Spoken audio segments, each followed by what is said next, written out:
जिल्हा परिषदेतील अनागोंदी कारभाराच्या विरोधात गेले अनेक वर्ष पाठपुरावा करूनही मुख्य कार्यकारी अधिकारी जिल्हा परिषद अहमदनगर हे वरिष्ठ अधिकारी यांना वाचवण्याचा प्रयत्न करत आहेत।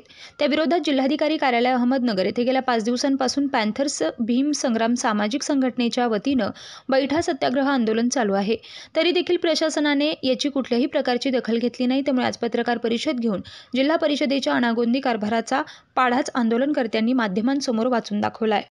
अहमदनगर जिल्हा परिषदेतील अनागोंदी कारभाराच्या विरोधात गेले अनेक वर्षे पाठपुरावा करूनही माननीय मुख्य कार्यकारी अधिकारी जिल्हा परिषद अहमदनगर हे वरिष्ठ अधिकाऱ्यांना वाचवण्याचा प्रयत्न करत आहेत।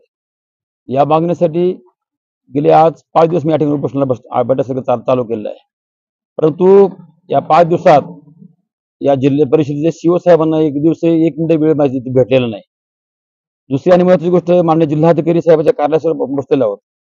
आपल्या भारतीय संस्कृतीनुसार आले पाहुणे स्वागत करणं अत्यंत गरजेचं असतं, परंतु या कलेक्टर साहेबांना देखील या आंदोलनासाठी देण्यासाठी 1 मिनिट देखील वेळ भेटलेला नाही, हे दुर्दैव आहे। दुसरी गोष्ट, ऑनलाईनच्या सिस्टीम जमान्यामध्ये माननीय जिल्हाधिकारी यांचं पत्र शिवसाहेबांना 20 दिवस देखील मिळत नाही, ही शोकांतिका आहे। आता आपण मूळ विषयाकडे बोलूया। मूळ विषय असा आहे की ज्या कामासाठी आपण हे आंदोलन चालू केलं आहे, गेली 4 वर्ष या प्रकरणाचा मी पाठपुरावा केलेला आहे। पाथरवाला तालुका नेवासा या गावामध्ये एक उपकेंद्र आहे, त्यांचं प्राथमिक आरोग्य सिरसगाव या ठिकाणी आहे। आणि या उपकेंद्रामध्ये 2016 पासून ते 22 पर्यंत फक्त आणि फक्त 8 जन्माच्या नोंदी आहेत। 6 वर्षामध्ये 8च बालकांचा फक्त जन्म झालेला आहे। मृत्यू कोण झाले त्या ठिकाणी कोणाला अजिबात दिसत नाही। आणि हा सर्व अहवाल हा मान्य जिल्हा आरोग्य अधिकारी यांचा आहे, माझा नाही। मग आमचं म्हणणं असं आहे की त्या ठिकाणी जे काम करणारे कर्मचारी आहेत, त्या कर्मचाऱ्यांमध्ये वैद्यकीय अधिकारी असतील, त्यांचा खालचा सगळं स्टाफ असेल, या सर्व तात्काळ निलंबनाची कारवाई झाली पाहिजे।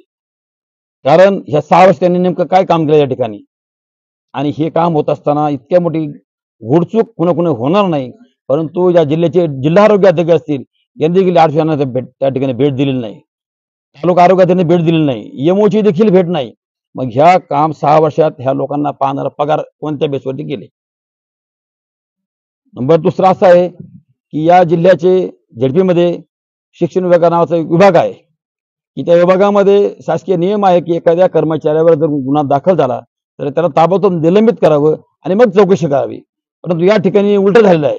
या ठिकाणी एका महिला शिक्षिकेने मान्य शिक्षण अधिकाऱ्याच्या विरोधात एक अॅट्रॉसिटी केस दाखल केली आहे, परंतु त्या शिक्षणाधिकाऱ्यावर आतापर्यंत कुठली कारवाई शिवसाहेबांनी केलेली नाही। मग यांना वेगळे न्याय आहेत का, यांना वेगळे कायदे आहेत का, हा आमचा मुख्य प्रश्न आहे। तिसरा आणि महत्त्वाचा विषय आहे की खरवंडी तालुका नेवासा या ठिकाणी सार्वजनिक चावडी महार लोकांचा हा विषय होता। त्याची चावडी होती, त्या चावडी थोडी पडीत होती ती, पण त्या ठिकाणी त्या ग्रामविकास तत्कालीन ग्रामविकास अधिकाऱ्यांनी कुणाचीही परवानगी न घेता, मासिक सभा न घेता, ग्रामसभा न घेता, कुणाचीही मागणी नसताना त्या ठिकाणी 18 लाखाची इमारत उभी केली आहे। ही इमारत कशासाठी बांधली, कुणी बांधली, त्याचा आजही थांगपत्ता लागलेला नाही। त्याच्या देखील सगळ्या चौकशी पूर्ण झाल्या आहेत आणि त्या चौकशीमध्ये त्या ग्रामसेवकाला दोषी ठरवण्यात आलेला आहे। त्यांच्यावर देखील आजपर्यंत कुठलीच कारवाई झालेली नाही। 1 ते 4 भरलं म्हणतात, परंतु निलंबनाची कारवाई कुठली आजपर्यंत त्या ठिकाणी झालेली नाही। चौथी गोष्ट अशी आहे की तिसगाव तालुका पाथर्डी या ठिकाणी एक उपकेंद्र आहे, आरोग्य केंद्र आहे, आणि त्या आरोग्य केंद्रात कोरोनाचं साहित्य ठेवलं होतं आणि त्या कोरोना साहित्याची एका ठिकाणी एका दिवशी अचानक आग लागून जळून सगळं खाक केलं गेलं।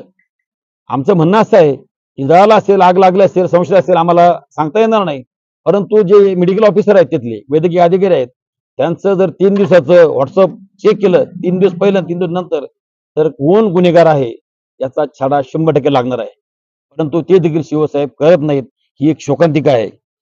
आणि दुसरी गोष्ट अशी होती की या ठिकाणी एका ग्रामपंचायतीच्या लेटर पॅडवरती बनावट लेटर पॅड बनवून त्या ठिकाणी एका शिक्षिकेने दुसऱ्या शिक्षक तक्रार केली आणि ते प्रकरण इतकं वरिष्ठ गेलं, महिला आयोगापर्यंत गेलं, त्यावर देखील अद्याप कुठलीच कारवाई झालेली नाही।